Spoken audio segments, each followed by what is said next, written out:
মুহররম মাসে কি কি আমল করব? মুহররম মাস শুরু হয়েছে, আমরা জানি। মুহররম মাসের সবচেয়ে গুরুত্বপূর্ণ আমল হলো বেশি বেশি নফল রোজা রাখা। কারণ নবী করিম সাল্লাল্লাহু আলাইহি ওয়াসাল্লাম বলেছেন, আফদালুস সিয়াম বা'দা রমাদান শাহরুল্লাহিল মুহররম। আল্লাহর কাছে রমজানের পরে সবচেয়ে শ্রেষ্ঠ রোজা হলো কোন মাসের রোজা? আল্লাহর মাস মুহররম মাসের রোজা। মুহররম মাসকে নবীজি বলেছেন কার মাস? আল্লাহর মাস। সব মাসই আল্লাহর, কিন্তু এটাকে আল্লাহর মাস বলে নবীজি সাল্লাল্লাহু আলাইহি ওয়াসাল্লাম ইঙ্গিত করেছেন এই মাসটা বিশেষ কারণে মর্যাদাপূর্ণ। তাহলে আমরা আজকে যে মাসটাতে প্রবেশ করলাম, এই মাসটা একটা মর্যাদাপূর্ণ মাস। সম্মানিত 4 মাস সম্পর্কে কোরআন যে ধারণা দিয়েছে আমাদেরকে, আল্লাহ বলেছেন, ইন্না ইদ্দাতাশ শুহুরি ইনদাল্লাহি 12 শাহরান ফি কিতাবিল্লাহি ইয়াওমা খালাকাস সামাওয়াতি ওয়াল আরদ মিনহা আরবাআতুন হুরুম। নবমণ্ডল ভূমণ্ডল সৃষ্টির দিন থেকেই বছরের গণনা হয় 12টা মাস দিয়ে। এর মধ্যে 4টা মাস হলো সম্মানিত। এই যে 4টা মাসকে আল্লাহ সম্মানিত বলেছেন, এই 4টা সম্মানিত মাসের মধ্যে একটা হলো মুহররম। বরং 4টা সম্মানিত মাসের মধ্যে সবচেয়ে বেশি সম্মানিত যেটা, সবচেয়ে শ্রেষ্ঠ মাস যেটা, সেটা হলো কোন মাস? মুহররম মাস। এই জন্য মাস হিসাবে রমজানের পরে সবচেয়ে মর্যাদাপূর্ণ মাস হলো কোনটা? মুহররম মাস, যেটা আমরা ইতিমধ্যে শুরু করেছি বা যে মাসে আমরা প্রবেশ করেছি। তো এই জন্য এটাকে আল্লাহর মাস বলা হয়েছে। এই মাসে বেশি বেশি নফল রোজা রাখতে হয়।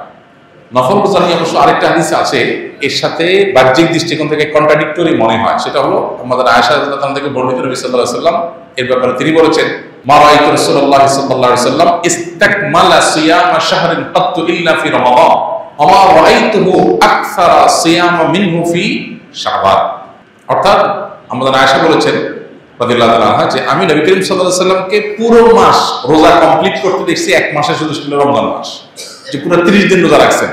এটা শুধু দেখেছি কোথায়? রমজান মাস। আর রমজান মাস ছাড়া সবচেয়ে বেশি, মাসের বেশিরভাগ দিন রোজা রাখছেন দেখছি যে মাসে, সেটা হলো শাবান। তাহলে এই হাদিস থেকে বুঝে গেল শাবানে বেশি রোজা রাখতে হবে। আবার আমরা একটু আগে হাদিস শুনলাম, রমজানের পরে সবচেয়ে শ্রেষ্ঠ রোজা রাখার মাস হলো মুহররম মাস। নফল রোজার শ্রেষ্ঠ মাস মুহররম মাস, হাদিস থেকে বোঝা যায়। তাহলে রাসূল সাল্লাল্লাহু আলাইহি ওয়াসাল্লাম আমল একরকম, হাদিস আরেক রকম। এর সমন্বয়টা কোন জায়গায়, কিভাবে? উত্তর হলো যে মূলত মুহররম মাস এটা নফল রোজার জন্য সবচেয়ে সেরা মাস। এরপরে শাবানের মর্যাদা। নবী সাল্লাল্লাহু আলাইহি ওয়াসাল্লাম হাদিসটা বলেছেন, কিন্তু এটা আমল করার সুযোগ তিনি পান নাই। আল্লাহ তাকে দুনিয়া থেকে নিয়ে গেছেন। শাবান মাসে একটা আমলের সুযোগ তিনি পেয়েছেন।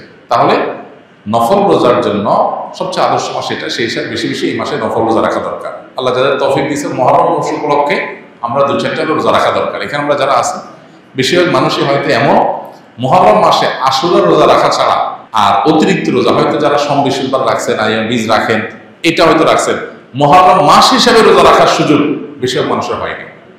তো এই হাদিসের উপর আমল করার জন্য হলেও আমরা মুহররম মাস উপলক্ষে একদিন রোজা রাখবো ইনশাআল্লাহ। এক।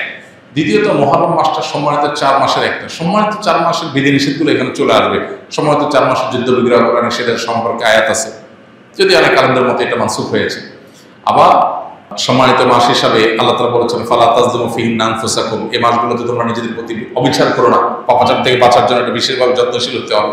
ইবাদত বন্দেগীর রুটিন কাজগুলো বিশেষ আন্তরিকতার সাথে করতে হবে। এটা হলো মুহররম মাসের করণীয়। এছাড়া মুহররম মাসের মধ্যে আশুরার দিনটা আছে, সেই উপলক্ষে বিশেষ করণীয় আছে আশুরা রোজা রাখা, এবং আল্লাহ তাআলা শুকর আদায় করা মুসা আলাইহিস সালামের বিজয়ের কারণে 2টা রোজা রাখা সুন্নাত আশুরাকে কেন্দ্র করে। এ হলো মুহররম মাসের করণীয়। এর বাইরে মুহররম মাসকে কেন্দ্র করে অনেক করণীয় আমাদের সমাজে আছে, যেগুলো একটাও কোরআন বা হাদিস দ্বারা প্রমাণিত নয়। সম্প্রতি দেখা গেছে চাঁদা না দেওয়ার কারণে একজন লোকের দাড়ি ধরে মারধর করেছে, এর কোনো বিচার হয় না কেন এই দেশে? ভাই, এই বিষয়গুলো তো আমাদের দেশে নতুন না। হয়তো 2-1টা ঘটনা ভাইরাল হয়, আর বাকিগুলো হয় না। আমরা যে ঘটনা দেখেছি, সারা দেশে মানুষ, যে মানিকগঞ্জে একজনের দাড়ি ধরে তাকে মারধর করা হয়েছে চাঁদা না দেওয়ার কারণে, মিডিয়ার মারফত যেটা আমরা জানতে পেরেছি। তো এইরকম ঘটনা তো আমাদের দেশে বিভিন্ন জায়গায় অহরহ হতে থাকে, অনবরত হয়। বাকি জিনিসগুলো হয়তো আমাদের পর্যন্ত আসে না, আমরা জিনিসগুলো হয়তো জানি না, জাস্ট এইটুকু যে আমরা জানতে পারি না। এগুলো কেন হয়? এগুলো এই জন্য হয় যে এগুলো বিচারের মুখোমুখি করা হয় না, এগুলোর উপযুক্ত বিচার হয় না। এই জন্যই হয়, কোনো অপরাধের যখন বিচার সঠিকভাবে না হয়, সে অপরাধ বারবার মানুষ করতে থাকে, বারবার হতে থাকে। তো এই জন্য এই বিষয়গুলোতে বিচার যেন হয়, সেটা নিশ্চিত করার জন্য আমাদের প্রত্যেককে যার যার জায়গা থেকে দাবি দাওয়া তোলা, জোরদার প্রচেষ্টা করাটা অব্যাহত রাখতে হবে। হাল ছেড়ে দিলে চলবে না। বিচার তো হয় না, তাহলে আর চেয়ে লাভ নেই। বরং আমাদের চেষ্টাটা আমাদের অব্যাহত গতিতে চালাতে হবে এবং করতে হবে। একসময় ইনশাআল্লাহ আল্লাহ অবস্থার পরিবর্তন ঘটাবে। আমি একটা কথা প্রায় বলি, মাস্তানি করা এটা ছোট লোকদের কাজ। যারা যত নিচু প্রকৃতি তারা তত গায়ের জোর খাটায়, তারা তত অহংকার করে। আর যারা যত সম্মানিত, যারা যত মর্যাদাবান, যাদেরকে আল্লাহ তাআলা যত বেশি দায়িত্বশীল করেছেন, তারা তত বেশি সতর্ক থাকে এবং এই সমস্ত ছোট লোকই করে না। তো যারা এই ধরনের জুলুম করে, আল্লাহ তাআলা সব সহ্য করলেও জুলুম সহ্য করেন না। আল্লাহ বলেছেন হাদিসে কুদসিতে, ইয়া ইবাদি ইন্নী হারামতু যুলমা আলা নাফসি ফালা তাযালামু, হে আমার বান্দারা, জুলুম আমি নিজের জন্য নিজে হারাম করেছি, অতএব তোমরা একে অন্যের প্রতি জুলুম করবে না। এই বিষয়ে আল্লাহ তাআলা সতর্ক করেছেন। বিধান যারা এই ধরনের কর্মকাণ্ডে জড়িত তারা যেন আল্লাহর কাছে তওবা করে ফিরে আসে। আল্লাহ আমাদের সবাইকে এই ধরনের জুলুমের কাছ থেকে বেঁচে থাকার তৌফিক দান করুন। জুমার সালাতের জন্য দুইবার আজান কেন দেওয়া হয়? প্রথম আজান জোরে হলে দ্বিতীয় আজান আস্তে কেন দেওয়া হয়? প্রথম কথা হলো যে শরীয়তের যত আদেশ নিষেধ আছে এগুলো অকপটে মেনে নেওয়ার নাম হলো দ্বীন। সবকিছু আমরা অকপটে মেনে নিব, সবকিছুর কেন কিন্তু এর জবাব জানাটা এটা না জরুরি না যৌক্তিক।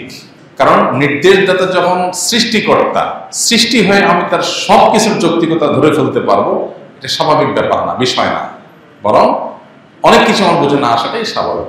তবে এখানে যেটা প্রশ্ন করেছেন সেটা অবশ্য বোঝার মতো বিষয় এখানে আছে। এখানে লজিক্যাল গ্রাউন্ড পরিষ্কার যেটা আমরা জানি সেটা হলো জুমার দুইটা আজান কেন দেওয়া হয় এবং প্রথম আজান একটু জোরে পরেরটা আস্তে কেন হয়। এর উত্তর হলো জুমার নামাজ 5 ওয়াক্ত নামাজের মতো না। 5 ওয়াক্ত নামাজ মূলত মসজিদের আশেপাশের মুসল্লিদের জন্য হয়, আর জুমার নামাজ হলো ছোট ছোট পাঞ্জেগানা অনেকগুলো মসজিদের মুসল্লিদের জন্য হয়।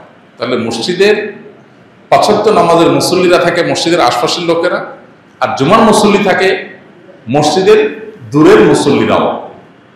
পাঞ্জেগানা যেখানে শুধু 5 ওয়াক্ত নামাজ হয়, আজকাল তো অবশ্য সব মসজিদই জুমার নামাজ হয়ে গেছে। বাকি ইসলামের নির্দেশনা হলো একটা বড় এলাকার ছোট ছোট পাঞ্জেগানা মসজিদ থাকবে আর একটা জুমার মসজিদ থাকবে, যাতে জুমার দিন সব এলাকার মানুষ এক জায়গায় একত্র হতে পারে।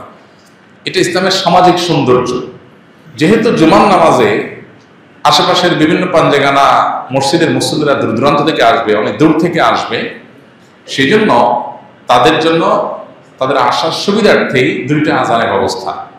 প্রথম আজানটা অনেক আগে দেওয়া হয় যাতে করে দূরের মানুষগুলো ওইটা শুনে ধীরে ধীরে আসতে আসতে নামাজের সময় হয়, নামাজের সময়ের আগে তারা আসতে পারে। আর শেষের আজানটা দেওয়া হয়, এটা হলো নামাজ শুরু করার আগের যে আজান সেটা। আর প্রথমটা হলো দূরের মানুষকে জানাবার জন্য। দূরের মানুষকে জানাবার জন্য যদি দেওয়া হয় যেন ওটা জোরে হয়, বাইরে হয়। আর দূরের মানুষকে আহ্বান করার উদ্দেশ্য না পরের আজানে, সেজন্য এটা ছোট হয়, আসতে হয়, ভিতরে হয়। এই দুই আজান নিয়ে অনেকে বিতর্ক তোলেন। কোনো প্রয়োজন নাই এটা নিয়ে বিতর্ক করার, কারণ এটা যদিও খোলাফায়ে রাশেদার আমলে চালু হয়েছে, কিন্তু এই আজান নিয়ে কোনো সাহাবীর কোনো প্রশ্ন, বিতর্ক বা ভিন্ন মত সেরকম উল্লেখযোগ্য ছিল না। সো এই ব্যাপারে বলতে পারি উম্মার ইজমা রয়েছে। অতএব এটা নিয়ে অহেতুক বিতর্ক বাড়ানোর কোনো প্রয়োজন